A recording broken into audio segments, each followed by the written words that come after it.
right, hello everyone. Welcome to this session on rural or native veteran populations led by America's Warrior Partnership and two of our branch communities. I'm going to start by introducing myself. My name is Cheree Tham. I'm the Vice President of Programs and Initiatives with America's Warrior Partnership and also the co-founder. And with joining me today are two of my coworkers that I would like to go ahead and introduce. Jessy, would you introduce yourself and give a little bit of background to our audience? Yeah, my name is Jessy Lakin. I'm a veteran that's been out of the time and service for about 10 years now. I was Army vet, a couple deployments. I live up here in Alaska. I'm a hunter, outdoorsman, very active in our veteran community up here in Alaska. And yeah, excited to be here. Great, thank you, Jessy. Bernie, would you introduce yourself? So, Cheree, before we get going, I just want to introduce myself for anybody that's tuning in from the nation or elsewhere, Navajos who speak my language. Would that be okay? Absolutely. Yat Eshadana, Bernie Tyler Unishia, Wasan and Shron Tachini Bashichin, Tua Hatlini Dashache, Tudichini Dashanella, not Ani Naze Ayasanasha, Adosalat so Inishla. U.S. Army and that's just a basic introduction in Navajo, my clans, where I'm from, and the fact that I'm a veteran. I am program lead of the Naazbaa Partnership. It's a local organization here on the Navajo Nation, where we try to focus on specifically helping Navajo warriors.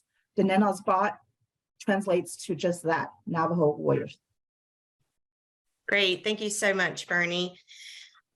I understand that throughout the conference, there's been quite a few sessions around Alaska Natives and American Indian tribal communities, as well as a lot of discussion around suicide and prevention and indicators and various other things associated around the prevention of early mortality with our former service members. Today, we're going to kind of bring that together in this session while talking about how Bernie and Jessy engage and build relationships within their communities, as well as some additional research that we are currently doing at America's Warrior Partnership around suicide prevention. So I want all of you to get a really good feel of what Jessy and Bernie are doing and the unique and fascinating ways that they are able to engage our rural populations and veterans in those rural populations. So I have put together a couple of questions, and if you guys are ready, I'm going to start firing some of those off to you.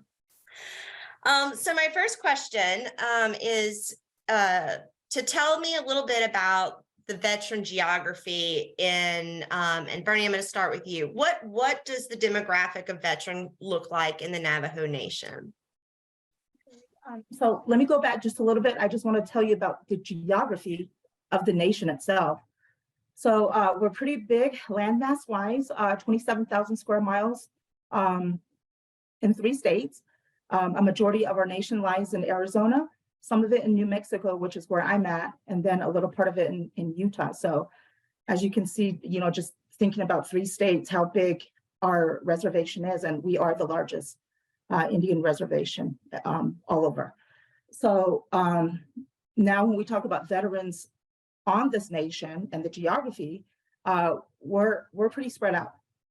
And we have Navajos in desolate areas, rural areas. And we'll talk a little bit more about that, obviously, Cheree, but I'm just trying to give an idea of just veterans being all over the nation, no one specific region or area. We're just all spread out. Great, thank you, Bernie. And your geography, I mean, you're extremely rural, and like from one side of the nation to another side of a nation is about average. If you're going east to west is what, 5 hours? I would say if you look at the Navajo Nation on a map, we are about the size of the state of West Virginia. So yeah, for me to leave where I'm at now and go across, just about that. Yeah, 5 hours, like you said, Cheree, yeah. massive land space. And then we have the whole state of Alaska, Jessy. Yeah, well, Alaska is also big. So I don't know if you've ever seen it, but if you could take a map of Alaska and overlay it a map of the United States, the bottom of Alaska on the islands would be probably close to Los Angeles, San Diego, and then the top portion would be all the way up to like Chicago. And then we stretch all the way back down to Texas, and all the way up from Washington, D.C. So it's a little bit bigger than 3 states, but and it is extremely rural here in Alaska. So we have a road system, but that road system really focuses from Anchorage to Fairbanks and then maybe down to Homer. But that's really about it. There's not a lot more. There's no way to drive to Nome unless you're on a dog sled, snow machine. There's no way to get to some of the villages unless you're very good at bush plane flying or driving river boats and being on snow machines. So it sets up a very challenging situation. And again, I think the ruralness of veterans in Alaska too is massive. So we're spread out. There's veterans at every single corner. In Alaska, they're everywhere. So, and your population of veterans in the state of Alaska is about approximately how many?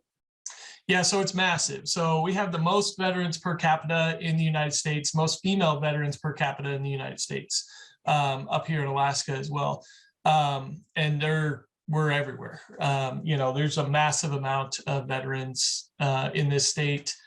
In every little aspect, every little village. If there's a village of about 200, my guess and our proximity is about 60% of those villagers have served in one way or the other with the military. Yeah. Can I answer ours? That is a good question.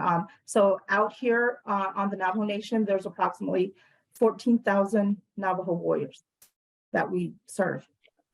Wow. I just wanted to get that out there. No, that's great. And you said that we serve. So is it possible that there are others that we don't know yet? Yes.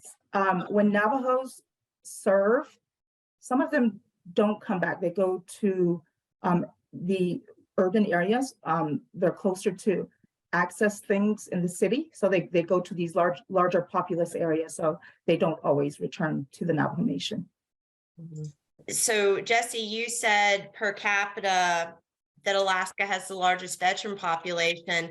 Bernie, for our viewers, they may not also know that American Indians and Alaska Native serve at a higher rate or per capita, the largest population of our United States Armed Forces.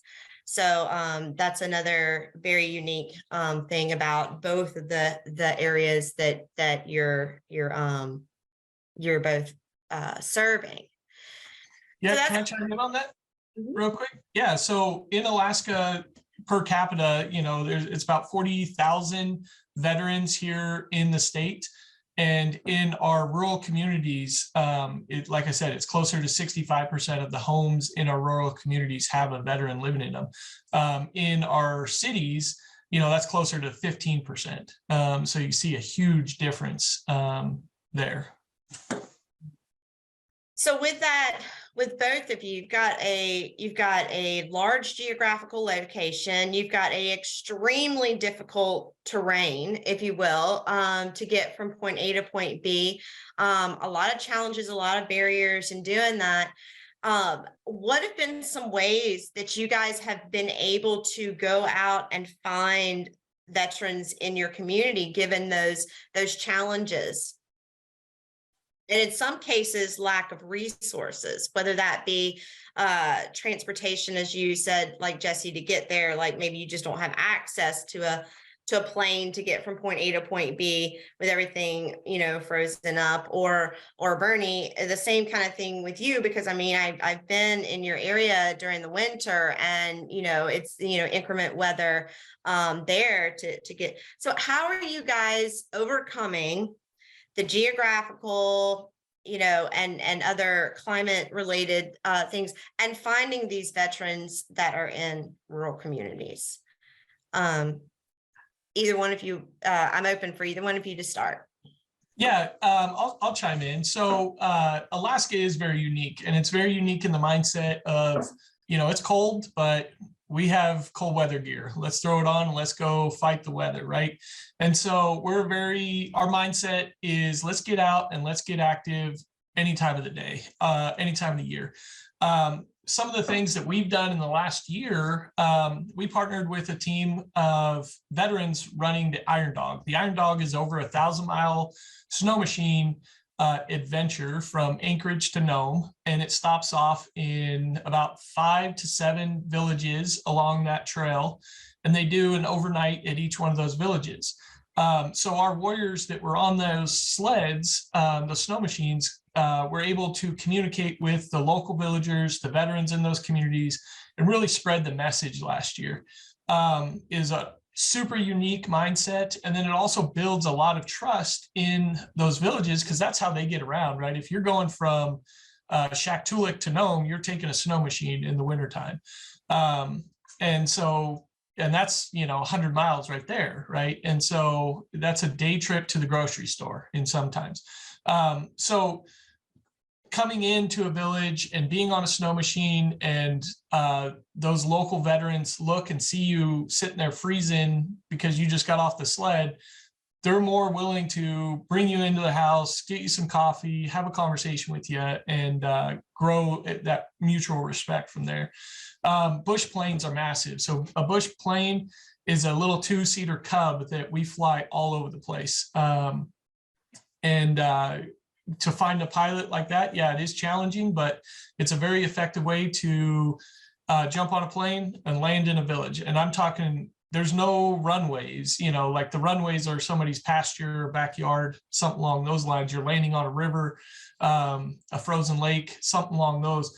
And so that's a very unique kind of mindset, but you have to be willing to do unique things when you live up here in Alaska. You have to be very open to experiencing fun and unique cultural mindsets to be able to travel here. So, and I understand you're saying that, and so what I'm hearing you saying is you're going to these remote places. You figure out how you're able to do that to find and engage those veterans in that area, and because of that effort of getting there, that is already initiating that initial rapport that you're able to do.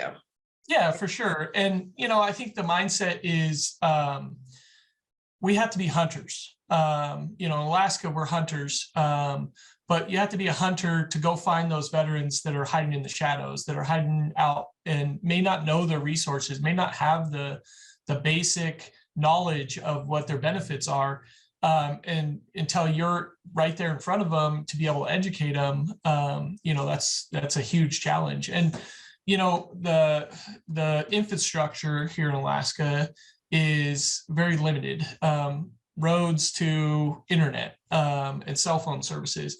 So to be able to get out and to touch base with them and be active and be that hunter and pop in front of them, it goes a long ways. And then it shows that veteran in that community that, oh, this person cares. This person gives a damn to come and see me. Mm-hmm. I see a lot of nodding over there, Bernie. No, I'm just happy to be on this call with Jessy, because I think there's a lot of similarities, and in agreement that there's a lot of hindrances. Thankfully for us, you know, our community really tried to help one another. The Navajo Nation comprises of 110 chapters. Okay, so sometimes we're at these community levels because we're talking to their VSOs or their commanders, vice commanders, and saying, hey, we need to get word out to this vet, because we are not direct services. Karen and I will not actually go to a place of residence to try to, you know, bring a veteran out. But We definitely use the community resources. Of course, cell phone towers are up and coming. There's more coming up. So, we always hope to call them first. If not, there's always a reliable family member that can relate a message. Or if the veteran doesn't have a phone, which they should, because most of the Navajo Nation, they qualify for a free phone, but the cell phone service isn't always reliable. So we really get down to the family member. Hey, can you relate this message? This veteran called us on this day. They asked for assistance. We're trying to do follow-up. And so we're able to do it that way. But there's a radio station here called Indian, K-Indian. Crazy radio station named that. But we go over the airwaves, and a lot of them listen to this radio station, and we're able to get word out. Hey, can you call this number, because it's urgent for you to do that. So we try to use every resource. If we can't get a hold of them, just via email, which is technology, which is hard sometimes, or just phone. We start utilizing family members, the chapter governances, local commanders, and all of that, whatever we can to get word out. I know a big piece that you guys do with your outreach, where you're able to kind of meet them outside of the chapters, is your food drives, right? That you do. So maybe could you talk a little bit about that and the need for that related to water and food and necessities? So we recently did a food drive in Tuba City, which is the Western Agency, and we just had a wonderful and tremendous turnout. People were just piggybacking off each other, with bringing other veterans with them. And again, the community really helping one another. They were just coming out of the woodwork. They needed their food, they needed their water, they needed wood. And so when we sponsor events as such, you see just a huge turnout because of the need and because of the scarcity of those things they're seeking. So yeah, definitely food drives. We do stand downs and resource fairs. You see a lot of veterans engage in those, and that's when they start coming out and saying, hey, I want to be there. I need to ask some questions and stuff like that. So yeah, that's a good point, Cheree. Those food drives and anything that you're giving to them, they will come for. Yeah, and you're going to them, right? You've identified a need. While you might not know everyone that's out there, you've identified a need within the community, and coordinating that for that community. For our viewers, because Bernie, you mentioned chapters and Jessy villages. Our viewers may not know what that is. So would you let them know, Jessy, what's a village, and Bernie, what's a chapter? I'll go first, Jessy. Villages. Oh yeah, go for it. Okay, so again, we have our own government here on the Navajo Nation that comprises, of course, the 3 branches. So our government, of course, gets funded by the United States government. And what happens is when they give us this money, they now filter down to chapter houses, which I guess if you look at a bigger picture, it would be like counties or maybe like municipalities. Okay, so these smaller chapters, like for me, I'm in Shiprock. Okay, so that's one community and that's a chapter. I'm a part of the local Shiprock chapter veterans organization. Okay, so there's 110 of these within the Navajo Nation. So as program lead, if I start getting out there, I'm going to have to eventually see 110 chapters. They're small communities, they're entities. And so when we talk about the US government to the Navajo Nation, now it's the Navajo Nation down to each individual chapter houses. This is just for meetings, town hall meetings, monthly meetings happen. And so those chapter houses now establish their own smaller subsidiaries like veterans organizations, or like the grazing board, community development type stuff. Yeah. So it just becomes smaller and smaller. So that's what is considered a chapter for the Navajo Nation. Thank you, Bernie. Jessy? Yeah, a village here in Alaska is exactly what it sounds like. It's a cluster of homes.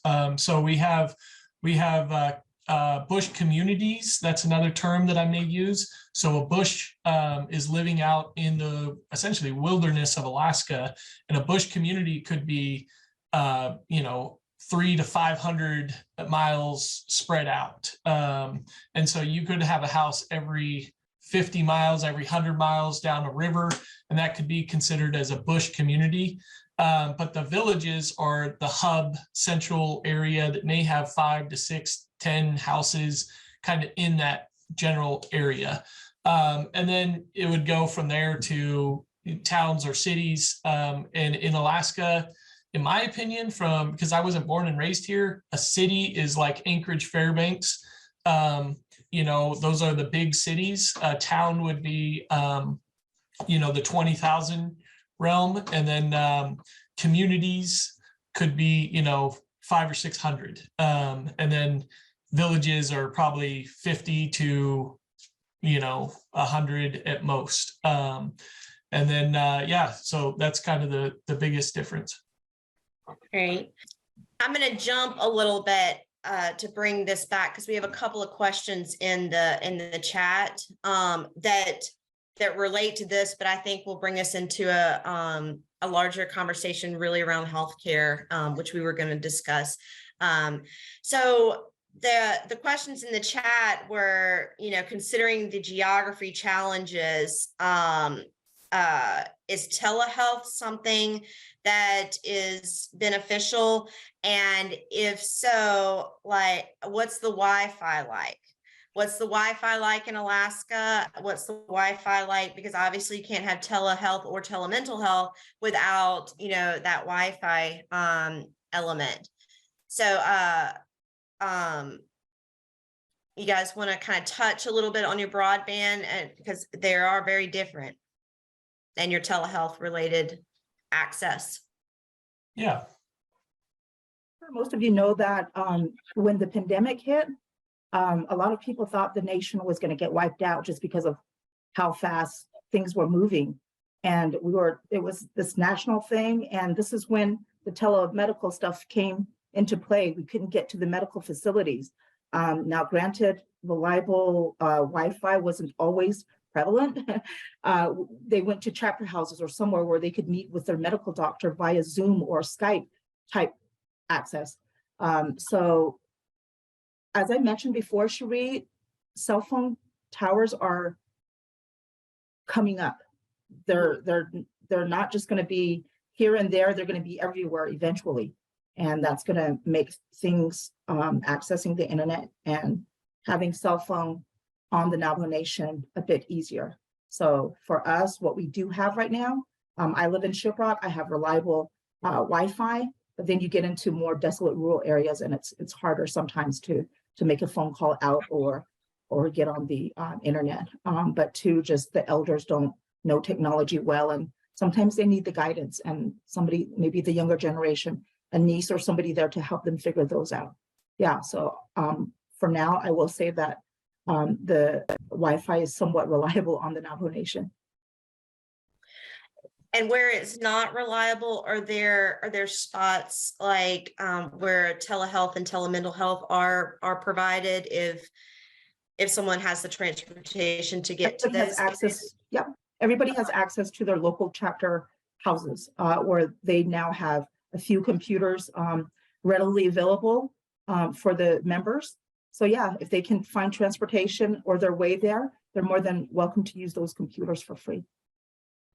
Great, thank you. Jessy? Yeah, so in Alaska, it differs by every single community. Every community is different. In the main hubs, especially in rural Alaska, you have great Wi-Fi, great connectivity. I say great as in, it's standard, right? You could go on, you could probably watch YouTube or stream videos in most of the main hubs. There are communities, however, that cell phone service and Wi-Fi is not there yet. There's no way to get it.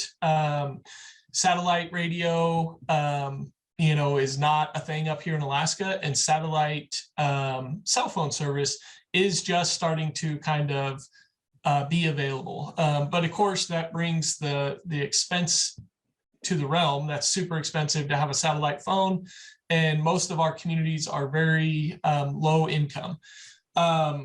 So connectivity to tech is like telehealth is and would be very beneficial in some of those communities. However, the technology just isn't there. The infrastructure isn't there. Alaska is putting a huge push behind this and trying to grow the communication up here in Alaska and really striving to make it efficient. So that is something we're hoping to see improve in the next year or two. But we're way behind in some of the communities. There's communities that we've gone into that at night, everybody in the whole village goes to the school, and the school might have a hub, and they release their Wi-Fi. So they take it off the password. So anybody in the town could go and download their week's emails or connectivity in that time frame. And those setups that those schools have are private servers that are very, I don't even know how, but it's not available for the entire village. It's available for the kids to be able to learn the best they can. There are some communities where we have the old school CD radios communication. There's some communities that even go even older than that and have the listen to the radio station, the AM radio station, and hear your message. So if somebody lives in Anchorage, they could call their local broadcaster that lives in that community and say, hey, I need to give a message to Bill. And Bill listens in at 6 o'clock on the AM radio in his shack and tunes in and hears his message to come to town to have a conversation. So it's a very challenging and unique way of living and communicating, but we do what we do. I went to a chapter house just west of me not too long ago, Cheree, and at this chapter house, they had a school bus from one of the local schools parked there that served as this Wi-Fi hub. And so people were kind of just parked around this bus. And so once again, the community is really trying to get out there and help one another find access to the world, really the world. So let's take that a step further and talk about healthcare, because this is another very unique thing in both of your communities. Let's talk about access to reliable healthcare, given the rural challenges, being geography, being, some houses don't have running water, some houses don't have, are heated by coal or wood, how can you guys talk a little bit about your healthcare system and the uniqueness around that, and how they access healthcare needs?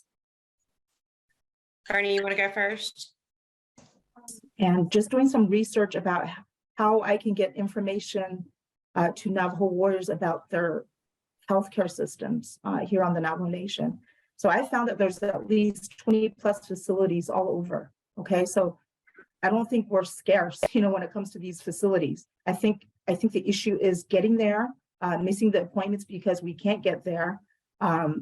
So Karen and I, we tried to make every resource available to them. We know the numbers at the IHS level, which is the Indian Health Services. We tried to get them to VA facilities, which is more on the outskirts of the Navajo Nation, places such as Albuquerque, Phoenix, Prescott, Flagstaff. We encourage that they try to make appointments in advance with their carriers, their insurance providers. And there's a lot of those on the Navajo reservation now that I've noticed. More and more are transporting Navajos to those places. So there's definitely not a scarcity of medical facilities. It's just other issues that hinder. We can't enroll in state benefits like Medicare or Medicaid if we don't have access to the internet, or we can't make a phone call to those areas. So what we do at Diné Naazbaa, and we're not medical specialists, but we try to provide all the resources at those levels, which is again the Indian Health Services and at the VA level, national. And a lot of people have this misconceived notion that Navajos don't need insurance. You really should. You really should, and it's encouraged that you at least have even the state level ones, Medicaid or Medicare, and then of course the VA health systems, and then your own private insurance is encouraged as well, because sometimes they may outsource you. The Indian Health Services may not be able to supplement whatever ailment. It could be a special case, and now you're having to go to a larger special unit, a special facility that will cater to your needs. And again, sometimes those appointments aren't made because of some other problems that get in the way of those. Thank you, Bernie. Jessy? Yeah, so in Alaska, most of our communities, even the villages or bush communities, we have the basic utilities. So other than a honey bucket, which if you're not familiar with that term, is the outhouse out back. And that's just due to the permafrost. So in Alaska, you got a layer of dirt, and then you got frozen ice. So you can't really have a septic in some of the areas. So a honey bucket or an outhouse is the effective way. But most basic utilities like running water, or the electricity in those communities is there and available. Tribal, so the health-wise in our community, what we do, or what Alaska has, is a tribal rural veteran representative in each community. And so that individual is essentially a hired position that communicates with folks in the main hubs, and that person will say, hey, this is what our community needs. We have this need, let's get it out here. So if you think back to the serum run that started the Iditarod, back in the day, that was Nome. They needed this specific serum, and it was sent up, created the Iditarod, lots of movies behind it. That's the same kind of mentality that we have today, is if there's a need in that community, the main hub like Anchorage, Wasilla, Fairbanks will do what they can to send those needs out there. We have a great program here in the state that is essentially medevac, airmed, and they work very well with our rural communities to be able to, essentially get that ambulance in the air out to those rural communities. Each one of the communities also puts on a health fair every single year. And so that's a huge opportunity for us as partners to get out and to go to those health fairs. And it may be 5 people that walk in through the door. It may be, 500. You just don't know. And if the local veteran or the local villager needs any kind of assistance, they're pretty much going to walk through that. They go and they get free Band-Aids, free, basic stuff that they need around their house. So that's a good opportunity for us to get out there and introduce ourselves to them. Every community also has a healthcare center. So that depends on the size and the capabilities. Some communities have a designated building. Some communities have a bathroom in somebody's house that is their healthcare community center.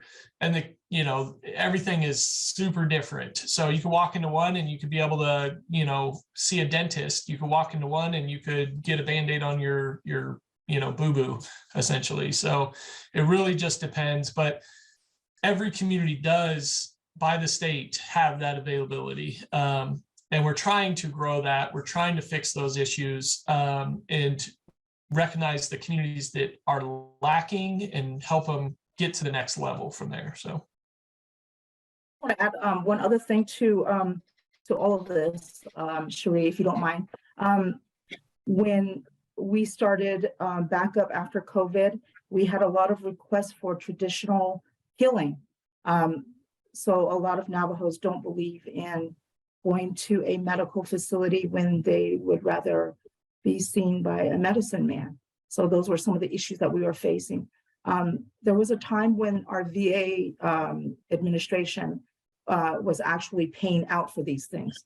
But then it became this crazy, hairy thing where they thought, okay, these people really aren't being seen by a medicine man and they're just misusing funds. So they cut that out from the Navajo Nation Veterans Administration account. So yeah, you know, like sometimes you'll just find Navajos that just don't even want to be treated by like Western world type stuff. They'd rather just say, maybe I'll ride this out. Some will actually just pay for the traditional healing on their own. But one other thing, and I don't know if you guys have this in Alaska, Jessy, is we have the mobile vets that kind of go all over the Navajo Nation. I'm not really, I haven't reached out to them yet. They actually want to do some satellite type training with us for these mobile units. But all they do, I think, would just be like maybe basic, maybe checking of vitals. I'm not really sure, but for anything deeper than that, I'm sure they would have to go seek a medical facility. Yeah, we see that too with our Native community, the veterans. So a big part about Alaska is generational stacking in homes. So you'll have a home that may have 3 to 4 generations in it. You know, the great grandchild of the veteran. And, you know, of course, in the communities is your village elders, you know, and it's a very it's a mindset that we're going to take care of everybody around us, right? We're going to look out for our neighbors. We're going to take care of them. So if I have something, you have something, right? We're all in this together. And so, yes, spiritual healing is a thing here in Alaska. And that is beneficial because you have those communities that really look out for one another. And that's what when I'm talking about in some of those healthcare centers is that ability for that village elder, you know, that healer, the medicine man, to be able to support and take care of their own community. So that is instilled from our state into our program, keeping culture alive. So. And just like you guys, Jessy, we struggle out here, and just like even running water systems to prevent, you know, ailments. One of the issues that we have too is many or multiple families living in one residence. When COVID hit, one family got this other family sick, and I think that's why the Navajo numbers rose fast. Yeah, so if we can just get electricity, running water, some type of sanitary systems in the houses, it'll just alleviate some of the health issues that we have here on the nation. Go ahead, Cheree. There's a couple of questions in the chat, and I'm mindful of time, and I know you guys probably want to do a wrap up as well. So, but one thing I do want to add that about Alaska and the healthcare system over there, the VA has CBOCs and VA facilities, you know, in places in Alaska, as they do in Arizona, New Mexico, you know, and they're scattered.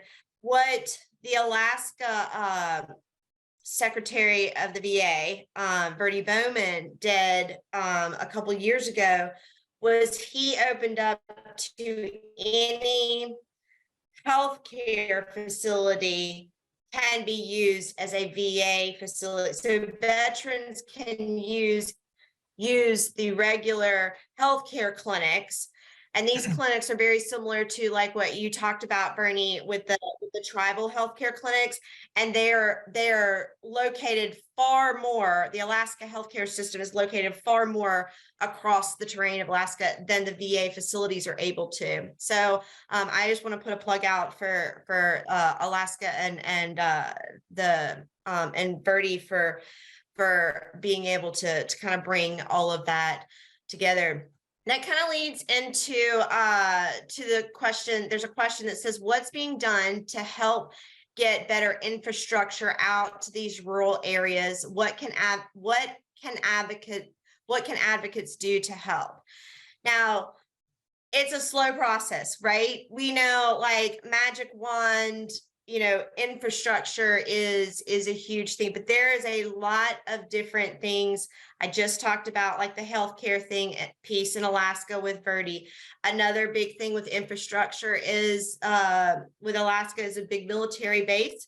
So DOD wants to make sure that all of its active duty soldiers and National Guardsmen are able to communicate with themselves. So what do you think that does in terms of broadband and being able to connect? It means DOD is coming in there and doing different things like that. And then, so we've got, I know of those two there. Verdi, you probably know some other like initiatives that are going on in the Navajo Nation that's trying to get to that infrastructure. And Jessy, if you could add to those gradual processes, just to let our listeners know what additional like kind of infrastructure is being built. Yeah, currently we're doing a listening sessions on connectivity in rural Alaska. And so we're going in those communities, we're listening to one, if that community even wants connectivity, how they want to grow their community, how they want to have connectivity, how they're, answering questions of, hey, I'm afraid that I might get hacked, is a lot of the big questions just because they haven't been educated on those things. Alaska's done a great job at getting in communities and building their infrastructure when it comes to electricity, and running water is a massive thing. We're very lucky up here because most of these communities are on rivers. So to bring in just portable generators to run electricity in those communities is a feasible option, but they've also made them, sustainable. Solar panels, those types of other means to electricity as well. So infrastructure is growing, right? The state does know that there is a need out there and has plans to fix those needs. It's really, when it comes down to it, it's the money coming into those communities. And so on top of just the community growing, you want to grow your individual veterans as well. And so a lot of these veterans that come back from their time in service, they go back to their community, they don't have the connectivity. So they're probably not connected. They probably don't have their ratings. So that's our job, is to go out in those communities and essentially, hopefully, get them rated, get them money coming into their community, because 100% VA rating takes you from the bottom of that village to the top of that village of those funds coming in. And then it only helps those communities, helps them grow. It helps those homes go from generational stacking to, now I can afford to house grandma and grandpa over here, house our family here, and house our kids over there, just based off of one individual getting a rating at the VA and building that community. So yeah, we understand as Alaskans, we understand that there is a need, but that need is getting solved. It's a short, long road, but we're moving up the chain. I wish it was, like you said, as easy as waving a wand. I will say this out of positiveness. There's initiatives being started here on the Navajo Nation to try to get the panelings, to try to get water, some type of water systems in the homes. Our local entity, the Navajo Tribal Utility Authority, is really taking on a bulk of that task. The Naazbaa partnership has had 2 or 3 meetings now with solar panel companies, and they're asking us how can we help? What can we do? When we attended the symposium in Georgia, I got a lot of great feedback, and people from all over now are reaching out and saying, hey, Bernie, is there something we can do? So all positive things. You're right. This is a slow process. It's not something that's going to transpire overnight, but we're positive that hopefully by 2025, we have more and more people with electricity and running water in their homes, as well as access to stuff like Wi-Fi. Yes, great. We're getting a lot of good responses come through here. I just want to answer one of the questions is, what I think this is related to when I was talking about the healthcare system. How can you get the VA to reinstate paying for those visits? the VA does pay for those visits in Alaska. If veterans are accessing the Alaska healthcare system in those areas, it gets billed to the VA, and the VA does pay those. So I said we were going to talk about suicide and some research that we were doing with America's Warrior Partnership. About 4 years ago, we came up with a research project titled Operation Deep Dive. And we wanted to look into seeing how on a community level we could get ahead of someone feeling helpless and hopeless.